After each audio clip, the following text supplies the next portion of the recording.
Welcome back to our channel. నేను మీ journalist Kavya. ఇక present ఇవాళ మనతోటి బీజేపీ నేత, బీజేపీలో ఎన్నో పదవులు చేసిన మాజీ ఎమ్మెల్సీగా కూడా పోటాపోటీగా చేసి బీఆర్ఎస్ టైంలో కూడా ఈ సీట్ నాదే అని చిటికేసి మరీ చెప్పి గెలుచుకొచ్చిన పరిస్థితి. సో ఇంత ఇంట్రడక్షన్ ఇన్న తర్వాత ఇంకెవరో అనుకుంటున్నారా?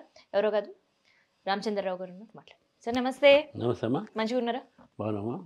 సో ఏం జరుగుతుంది అనిపిస్తుంది రాష్ట్రంలో? ఎక్కడ చూసినా కానీ భూ కబ్జాలు.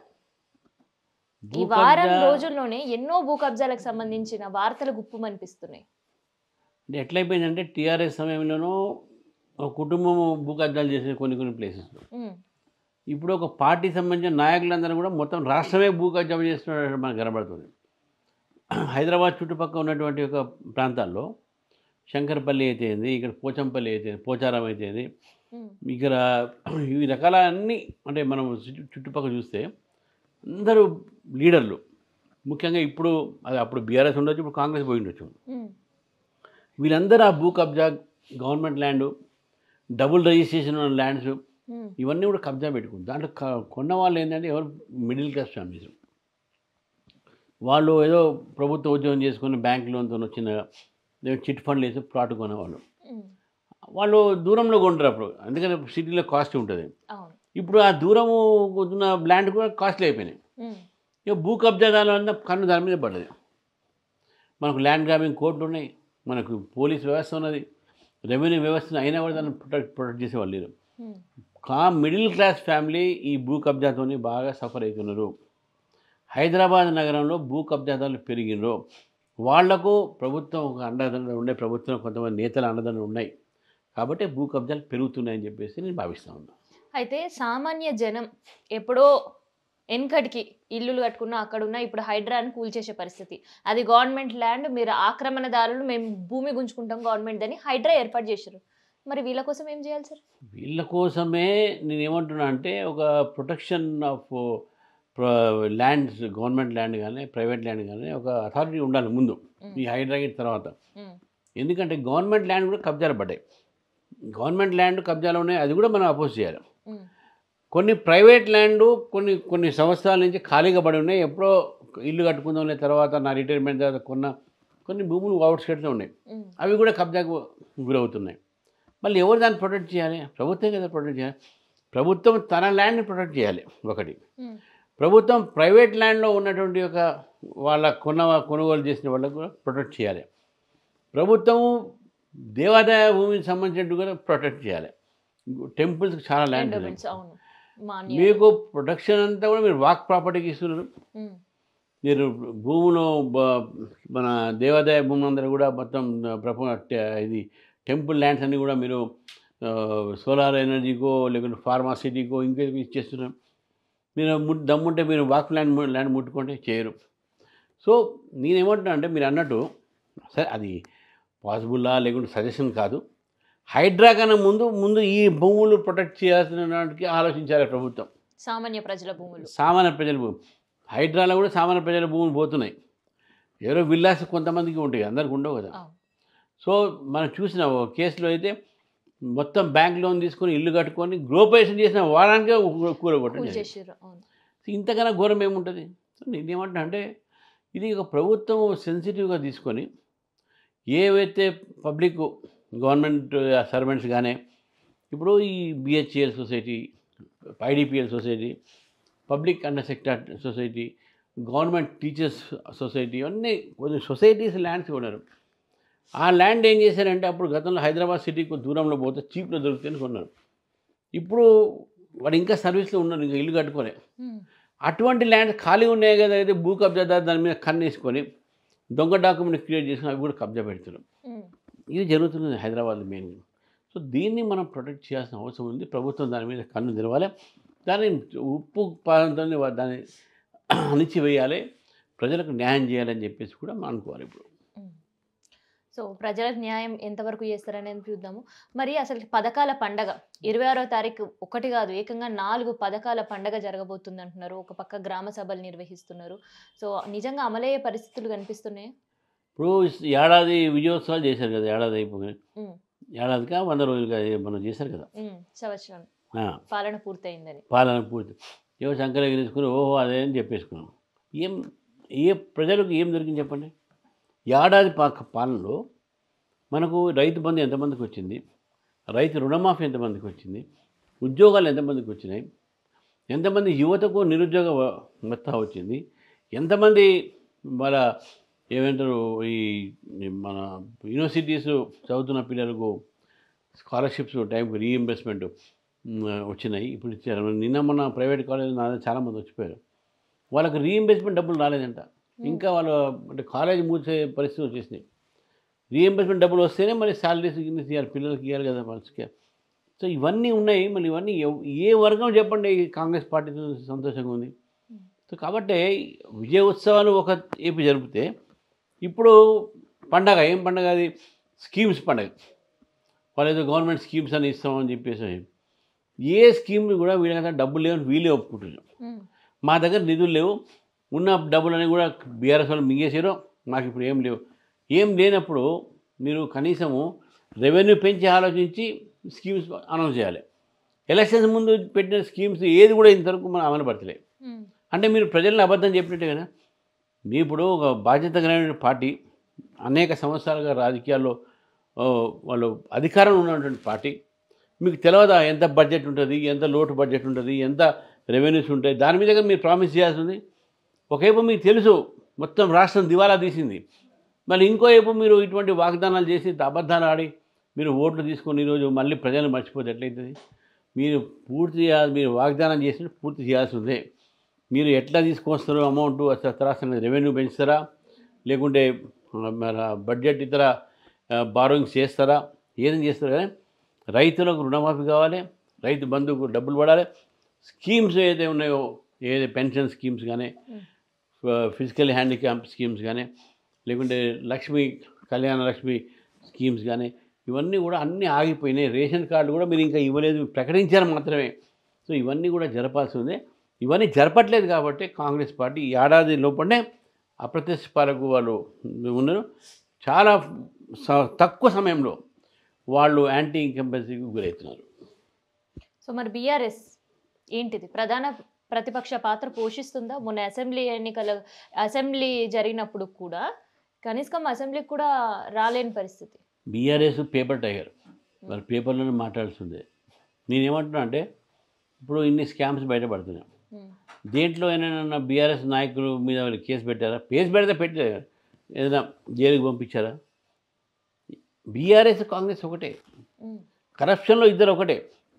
కాబట్టి ఒకరొకరు ప్రొటెక్ట్ చేసుకుంటారు. ఇద్దరు కూడా ఏంటంటే బీజేపీ పెరగద్దు. బీఆర్ఎస్ కాంగ్రెస్ రెండు పార్టీలు కూడా they are the face on the same coin, different sides on the same coin.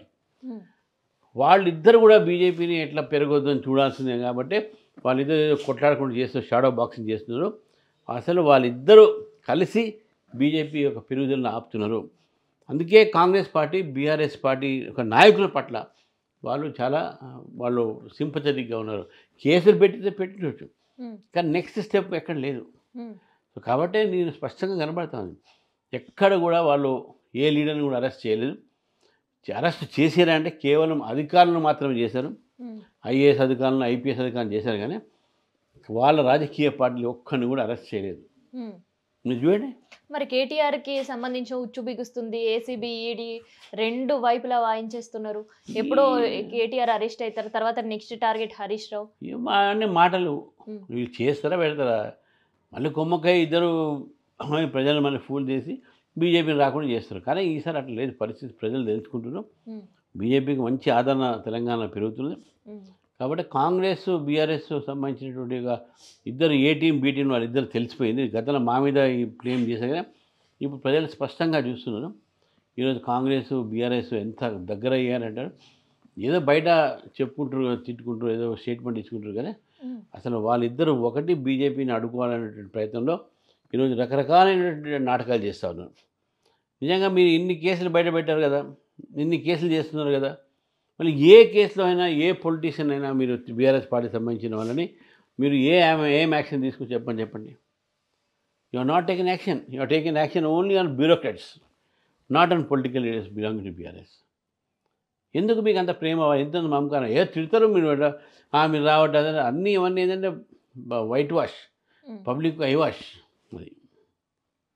So in case జమిలీ ఎన్నికలు వస్తే బీజేపీ భవిష్యత్ ఎట్లా ఉండబోతుంది? ఎందుకంటే బీఆర్ఎస్ 10 సంవత్సరాల అవకాశం ఇచ్చారు, ఇప్పుడు కాంగ్రెస్ పాలన సంవత్సరంకి వెళ్ళి చూస్తున్నారు. సో బీజేపీ భవిష్యత్ ఎట్లా ఉండబోతుంది ఎన్నికలు కనుక మళ్ళీ వస్తే? తెలంగాణలో బీజేపీ ఎప్పుడు ఎన్నికలు జరిగినా, జమిలీలో జరిగినా, తర్వాత జరిగినా బీజేపీ అధికారం రాబోతుంది, ఇది స్పష్టం. ఎందుకంటే దానికి రెండు సింపుల్గా నేను చెప్తాను.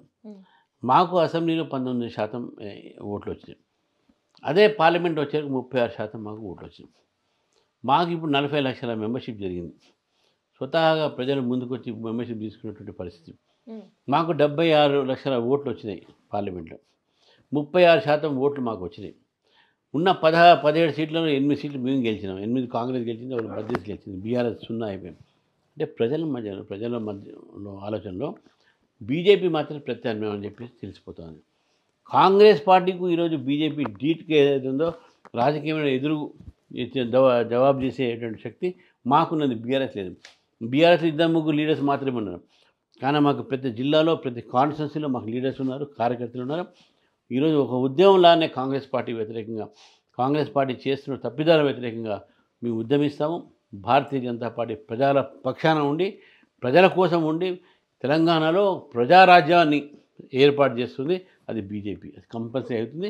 ఎప్పుడు ఎన్నికలు జరిగినా, అదే మాట, ఎప్పుడు ఎన్నికలు జరిగినా అది జమిలీలో డిసైడ్ చేసిన తర్వాత ముందు జరిగినా, లేకుండా 5 సంవత్సరాల తర్వాత జరిగిన ఎలక్షన్ జరిగినప్పుడు కూడా BJP will come to power in Telangana. So last year స్థానిక సంస్థల ఎన్నికల్లో ఎవ్వరూ ఊహించని ఒక సర్ప్రైజ్ అని అనుకోవచ్చు, బీజేపీ కార్పొరేటర్లు తలకి పాగా కట్టే వరకు కూడా షాక్ అయిన పరిస్థితి. సో మరి ఈసారి ఎన్నికల ప్రిపరేషన్ ఎట్లా ఉంది, గ్రౌండ్ రియాలిటీస్ ఎట్లా ఉన్నాయి? ప్రజల్లో ఒక భావన వచ్చింది,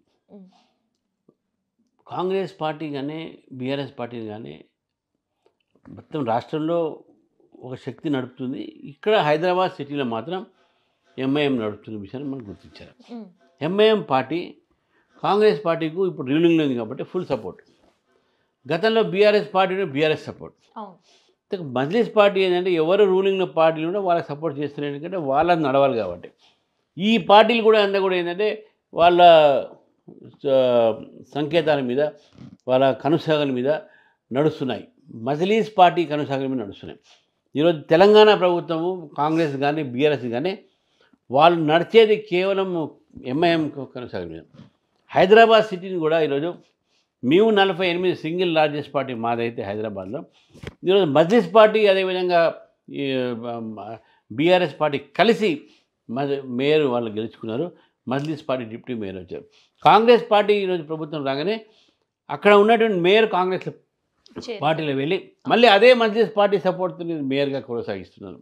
అంటే మజ్లిస్ పార్టీ శాసిస్తున్నది ఒక తెలంగాణలో ఉన్నటువంటి అర్బన్ బాడీస్ని. ఈరోజు ఈ మజ్లిస్ పార్టీ ఏదైతే రూలింగ్ ఉందో అది అంతం చేయడానికి భారతీయ జనతా పార్టీ సంకల్పం ఉంటుంది.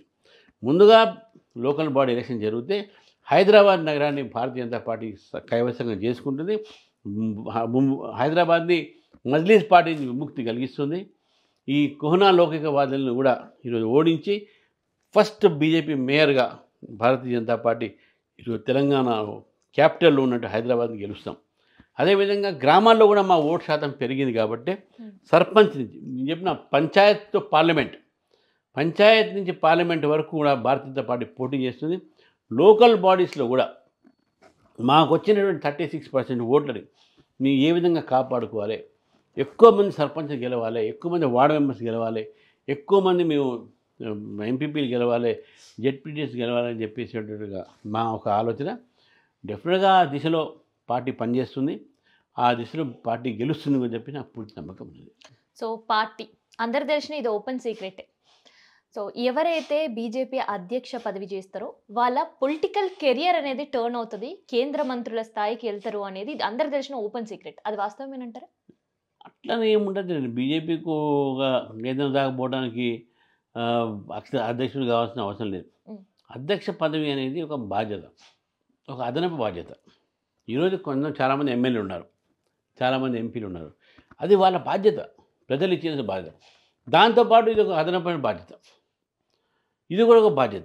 పార్టీ ప్రెసిడెంట్, జనరల్ సెక్రటరీ, మీ అందరం పార్టీలో ఏదో రకంగా పనిచేస్తున్నాం కదా, ఎమ్మెల్సీగా పనిచేస్తున్నాం, పార్టీ సిటీ ప్రెసిడెంట్గా నేను పనిచేసిన, all India legal cell joint కన్వీనర్గా పనిచేసిన.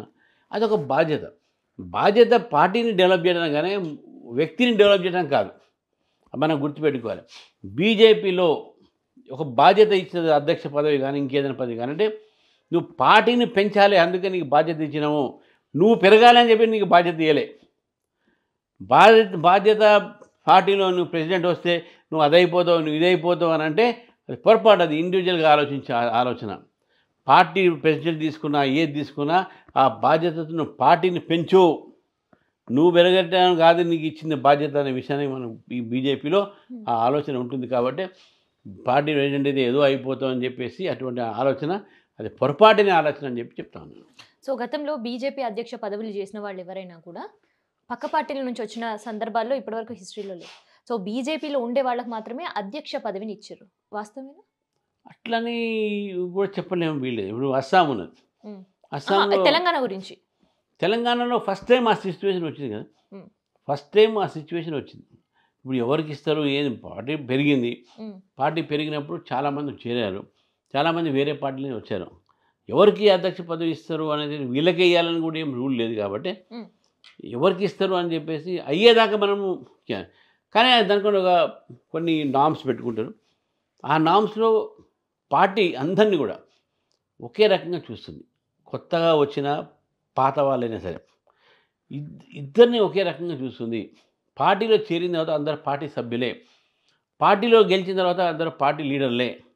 సో కాబట్టి ఎవరు అధ్యక్ష పదవి ఇచ్చినా, ఎవరికి ఏ పదవి ఇచ్చినా వాళ్ళు పార్టీ వ్యక్తులే అవుతారు. బయట వాళ్ళగా అంటే వేరే పార్టీ నుంచి వచ్చిన వ్యక్తులకు ఇస్తారా అంటే వేరే పార్టీ నుంచి వచ్చినటువంటి వ్యక్తులు 10 సంవత్సరాలు ఇక్కడ పనిచేసి మంచిగా పనిచేసిన ఎందుకు ఇవ్వకూడదు? ఇస్తారు. ఎక్కడైనా మనం ఇవ్వకూడదని నేను రూల్ లేదు, ఇవ్వాలే అని కూడా రూల్ లేదు, ఇవ్వకూడదని కూడా రూల్ లేదు. కాబట్టి పార్టీకి ఎవరు పనిచేస్తారో వాళ్ళకి మాత్రమే సమయం ఎవరైతే ఇస్తారో, పార్టీ ఒక కార్యకర్తలను ముందుకు ఎవరు తీసుకుపోతారో, గెలుపు దిశలో ఎవరు తీసుకుపోతారో, పార్టీని ఎవరు గ్రూప్స్ లేకుండా నడుపుతారో వాళ్ళకి మాత్రం ఈ యొక్క పదవులు ఇచ్చేటువంటి అవకాశాలు ఎక్కువగా ఉంటాయి. అందుకే దీంట్లో పార్టీ వేరే పార్టీని వస్తే వాళ్ళకి ఇస్తారా ఇయ్యరా క్వశ్చన్ ఇక్కడ రాదు. అది పార్టీని ఎవరైతే ముందుకు తీసుకుపోతారో, పార్టీ ఫస్ట్ సెల్ఫ్ నెక్స్ట్ మా దగ్గర చెప్తున్నాం. మా ఫస్ట్ కంట్రీ ఫస్ట్, దాని తర్వాత పార్టీ, దాని తర్వాత ఫ్యామిలీ, దాని తర్వాత సెల్ఫ్ అనేది మా ఒక సిద్ధాంతం ఉంది. సో మాకు దేశం ముఖ్యం, దేశం తర్వాత పార్టీ ముఖ్యం, పార్టీ తర్వాత కుటుంబం, కుటుంబం తర్వాత స్వయం, ఇది ఉంది. కాబట్టి పార్టీ ముందుకు తీసుకుపోయే వ్యక్తిని ఈరోజు పార్టీ యొక్క పదవిని, పార్టీ యొక్క అత్యుత్తమ పదవిని ఉపయోగిస్తారు. సో అత్యుత్తమ పదవి అన్నారు. సో ఆ రేస్లో మీరు కూడా ఉన్నట్టేనా? అంటే నేను ఎందుకంటే చాలా సంవత్సరాల నుంచి పార్టీలో ఉన్నారు, పార్టీలో అనేక పదవులు చేసినారు. ఒక ఎమ్మెల్సీ ఎన్నికల టైంలో కూడా అదొక టఫ్ టైంలో కూడా గెలిచి బయటకు వచ్చిన పరిస్థితి.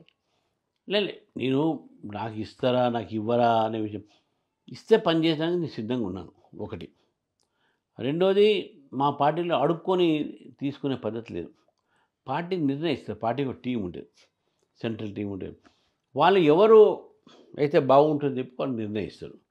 ఆ నిర్ణయించినప్పుడు నాకు ఇస్తే తప్పకుండా నేను పార్టీ ఒక పగ్గాలను స్వీకరించడానికి సిద్ధంగా ఉన్నా. వేరే వాళ్ళకి ఇచ్చిన అనుకోండి, సపోజ్ ఏదో కారణం వల్ల నాకు ఇవ్వలేదనుకోండి, నేను అప్పుడు ఏమనుకుంటా, బహుశా పార్టీకి నాకన్నా మంచి వ్యక్తి దొరికిన పార్టీ నడపడానికి అనే ఫీలింగ్తో మనం వాళ్ళకి ఇచ్చినప్పుడు మనం పనిచేస్తాం. అదే నాకే ఇవ్వాలని కూడా ఏం లేదు, నాకు వస్తే డెఫినెట్గా పార్టీని ఇంకా ముందుకు తీసుకుపోతానని చెప్పి నేను భావిస్తాను. సో బీసీ వాదం ఈ మధ్యలో చాలా గట్టిగా వినిపిస్తుంది. ఈవెన్ బీజేపీ నుంచి కూడా బీసీని ముఖ్యమంత్రి చేస్తాం అనే వాదన కూడా ఒకానొక సందర్భంలో వినిపించింది. సో అధ్యక్ష పదవికి బీసీని ఇచ్చే అవకాశం ఉందా? ఇప్పుడు అధ్యక్ష పదవికి బీసీ ఇవ్వచ్చా అని మా ప్రధానమంత్రినే బీసీ, ఆ ప్రశ్నే రాదు కదా. మా ప్రధానమంత్రినే బీసీని చేసినాము, అధ్యక్షుడు ఎందుకు ఇవ్వకూడదు? ఇవ్వాలని కూడా ఏం లేదు.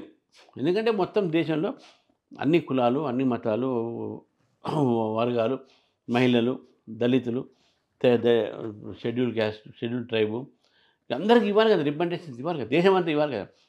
సో ఎక్కడైతే బీసీ అవసరం పడుతుందో అక్కడ ఇస్తారు, ఎక్కడైతే ఎస్సీ అవసరం ఉందో అక్కడ ఎస్సీకి ఇస్తారు, ఎక్కడైతే మంచి వ్యక్తి కనబడో వేరే కమ్యూనిటీ నుంచి వాళ్ళకి ఇస్తారు. సో మా పార్టీలో కులం ఆధారంగా మేము పార్టీ నడపం. అన్ని కులాలను సమానంగా చూసేటట్టు ఆలోచన బీజేపీ. కులాల పేరు మీద ఈ దేశాన్ని విడగొడుతున్నది కాంగ్రెస్ పార్టీ. కులగణన గణన ఆ గణన అని చెప్పేసి ఇంతవరకు కులగణన చేశారు, ఏం చేశారు దానివల్ల నేను అడుగుతున్నాను. మీరు తెలంగాణలో కులగణన చేశారు, అక్కడ చేశారు, ఇక్కడ చేశారు అని చెప్తున్నారు కదా మీరు. ఆ కులగణనతో ఎంతమంది బీసీని ఒక బతుకులు బాగా చేశారు అని చెప్పి నేను అడుగుతా ఉన్నాను. బీజేపీ అట్లా కాదు. బీజేపీ అందరినీ సర్వవ్యాపి సర్వస్పర్శి అనే ఒకటి ఆలోచనతో ముందుకు పోతుంది. అన్ని వర్గాన్ని ముందుకు తీసుకుపోయి మనందరం ఒకటే, మనందరం భారతీయులం మనము అనే ఆలోచన వాళ్ళు పెట్టడానికి ప్రయత్నం చేస్తాం.